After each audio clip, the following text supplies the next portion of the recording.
வணக்கம் மக்களே, welcome back to நேற்று என்று நாளை.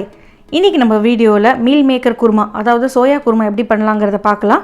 இதை நான் எப்படி பண்ணங்கிறத பார்க்குறதுக்கு முன்னாடி நம்ம சேனலுக்கு நீங்கள் ஃபர்ஸ்ட் டைமாக வரீங்கன்னா மறக்காமல் சப்ஸ்கிரைப் பண்ணுங்கள்.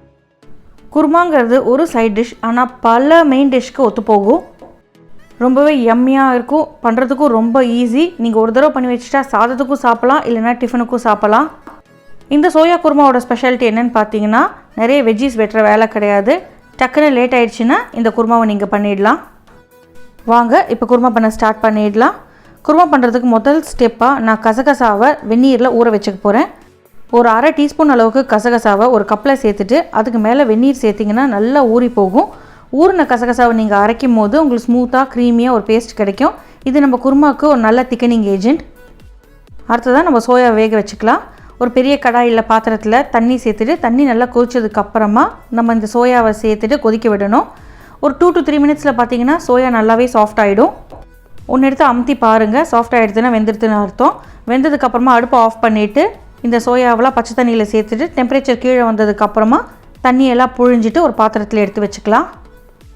உங்கள் சோயாவோட சைஸ் ரொம்ப பெருசாக இருந்தால் 2ஆக வெட்டிக்கோங்க, இல்லைனா அப்படியே சேர்த்துக்கலாம். அடுத்ததாக பேஸ்ட் பண்ணுறதுக்கு ஒரு மிக்ஸி ஜாரில் அரை தேங்காய் மூடி சேர்த்துக்கோங்க, இல்லைனா 2 கைப்பிடி அளவுக்கு நம்ம தேங்காய் சேர்த்துக்கலாம். தேங்காய் கூடவே சின்ன துண்டு இஞ்சி சேர்த்துக்கோங்க. தோலை உரிச்சிட்டு நல்லா அலம்பிட்டு இஞ்சி சேர்த்துருங்க. சின்ன சைஸ் முழு பூண்டை தோலை உரிச்சிட்டு சேர்த்துக்கலாம். நல்ல ரிச்னஸ் கொடுக்கறதுக்காக கொஞ்சமாக நம்ம முந்திரி பருப்பு சேர்த்துக்க போகிறோம். அடுத்ததாக ஒரு கைப்பிடி அளவுக்கு சாப் பண்ணி வச்சுருக்க வெங்காயம் சேர்த்துக்கலாம். நீங்கள் சின்ன வெங்காயம் பெரிய வெங்காயம் எது இருக்கோ அதை சேர்த்துக்கோங்க. ஒரு கைப்பிடி அளவுக்கு பொட்டுக்கடலை சேர்த்துக்கிறேன். இது கூடவே குருமானாலே முக்கியமான இன்க்ரீடியன்ட் என்னென்னு பார்த்தீங்கன்னா சோம்பு, 1 டீஸ்பூன் சோம்பு. அதுக்கப்புறம் நம்ம ஊற வச்சு அந்த கசகசாவை சேர்த்துட்டு 2 ஏலக்காயிலேருந்து விதையை மட்டும் நீக்கிட்டு விதையை மட்டும் இதில் சேர்த்துக்கலாம். தோலை நம்ம கிரேவியில் சேர்த்துக்க போகிறோம். நீங்கள் விதையை மட்டும் சேர்த்தாலே உங்களுக்கு நல்ல ஃப்ளேவர் வரும். தோல் சேர்த்து அரைச்சிங்கன்னா அது நரன்னு நம்மளுக்கு குருமாவில் மாட்டும். அதனால் நான் விதையை மட்டும் எடுத்து சேர்த்துக்கிறேன். இதே மிக்ஸி ஜார்லேயே கொஞ்சமாக மசாலா ஃப்ளேவர் வரதுக்காக 2 லவங்கம், ரொம்ப சின்ன துண்டு பட்டை சேர்த்துக்கலாம். கூடவே ஒரு 1/4 டீஸ்பூன் மிளகு சேர்த்துக்கிறேன். அடுத்ததாக நம்ம பொடிகள்லாம் சேர்த்துக்க போகிறோம். 1 டீஸ்பூன் ஜீரக பொடி, அரை டீஸ்பூன் அளவுக்கு தனியா பொடி சேர்த்துக்கலாம். கரம் மசாலா 1 டீஸ்பூன் நான் சேர்த்துருக்கேன். உங்களுக்கு பிடிக்காதுன்னா நீங்கள் ஸ்கிப் பண்ணிக்கலாம். காரத்துக்கு பார்த்தீங்கன்னா நான் கலர் கொடுக்கக்கூடிய காஷ்மீரி சிவப்பு மிளகாய் 2 சேர்த்துருக்கேன். இது நம்ம கிரேவிக்கு நல்ல ஒரு கலரும் கொடுக்கும், நல்ல வாசனையாகவும் இருக்கும். அடுத்ததாக சின்ன சைஸ் தக்காளியில் 3 தக்காளியை சாப் பண்ணி இதிலேயே சேர்த்துட்டு நல்லா நைஸாக அரைச்சி எடுத்துக்கலாம். தக்காளி சேர்த்துருக்கிறதுனால அரைக்கிறதுக்கு தண்ணி எதுவும் நம்மளுக்கு பெருசாக தேவைப்படாது. இப்போ குருமா பண்ணுறதுக்கு கடாயில் நம்ம தேங்காய் எண்ணெய் சேர்த்துக்கலாம். 1லேருந்து 2 டேபிள் ஸ்பூன் தேங்காய் எண்ணெய் சேர்த்துக்கோங்க. எண்ணெய் சூடானதுக்கப்புறமா அரை டீஸ்பூன் ஜீரகம் சேர்த்துக்கலாம். ஜீரகம் நல்லா பொரிஞ்சதுக்கப்புறமா ஒரு அரை டீஸ்பூன் சோம்பு, கூடவே கொஞ்சமாக கருவேப்பிலை சேர்த்துருங்க. அடுத்ததாக இதுலேயே 2 சின்ன சைஸ் வெங்காயத்தை நல்லா பொடி பொடியாக நறுக்கிட்டு சேர்த்துக்கிறேன்.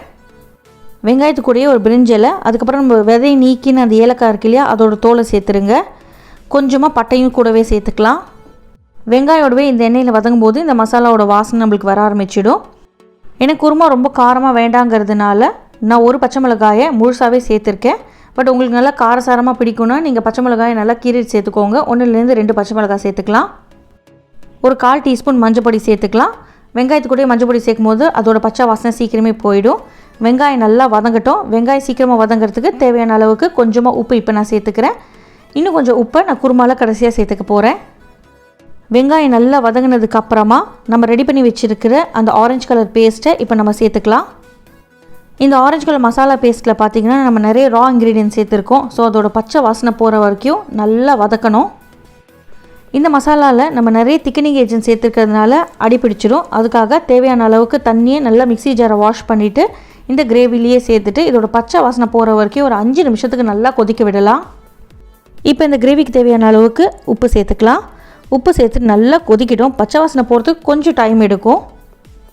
பச்சை வாசனையில் நல்லா போனதுக்கப்புறமா நம்ம வேக வச்சு எடுத்து வச்சுருக்கிற சோயாவை சேர்த்துக்கலாம். சோயா சேர்த்ததுக்கப்புறம் மிக்ஸ் பண்ணி விட்டுட்டு இந்த மிக்சரையுமே ஒரு 5 நிமிஷம் கொதிக்க விட்டால் தான் சோயாக்குள்ளெல்லாம் மசாலா இறங்கும். கொதிக்க இந்த கிரேவி பார்த்திங்கன்னா திக்காயிட்டே போகும். அதனால் அப்பப்போ தேவைப்படுற அளவுக்கு தண்ணி சேர்த்துட்டு நல்லா கலந்து விட்டுட்டு கொதிக்க விட்டுட்டே இருங்க.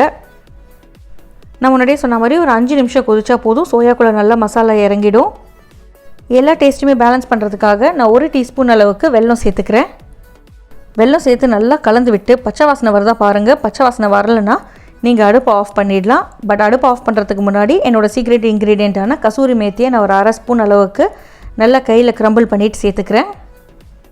எனக்கு பேசிக்கலி அந்த காஞ்ச வெந்தயக்கீரையோட ஃப்ளேவர் ரொம்ப பிடிக்கும், அதனால் நான் கொஞ்சமாக சேர்த்துருக்கேன்.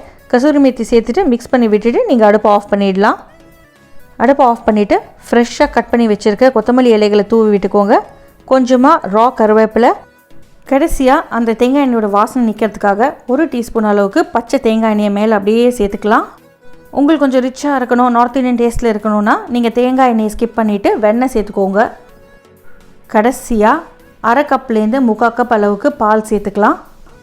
இந்த மாதிரி பால் சேர்த்து பண்ணிங்கன்னா நீங்கள் உடனே கன்சியூம் பண்ணிடணும், ரொம்ப நேரம் வச்சுக்க முடியாது. பட் நீங்கள் பால் சேர்க்காமையும் பண்ணலாம். பால் சேர்த்ததுக்கப்புறம் உங்களுக்கு ஒரு ரிச்னஸ், க்ரீமினஸ் கிடைக்கும். பால் சேர்க்கறதுக்கு முன்னாடியும் பால் சேர்த்ததுக்கப்புறம் நல்லாவே ஒரு டேஸ்ட் டிஃப்ரென்ஸ் இருக்கும். ட்ரை பண்ணி பாருங்கள். இந்த குருமா எல்லா டிஃபன் கூடயும் சூப்பராக இருக்கும். ட்ரை பண்ணி பார்த்துட்டு எப்படி இருக்குதுன்னு சொல்லுங்கள். நம்ம சேனலுக்கு நீங்கள் ஃபர்ஸ்ட் டைமாக வரீங்கன்னா லைக் பண்ணுங்கள், ஷேர் பண்ணுங்கள், மறக்காமல் சப்ஸ்கிரைப் பண்ணுங்கள். இன்னும் ஒரு நல்ல வீடியோவோட உங்களை நான் நாளைக்கு சந்திக்கிறேன். Until then, take care, bye bye, thanks for watching.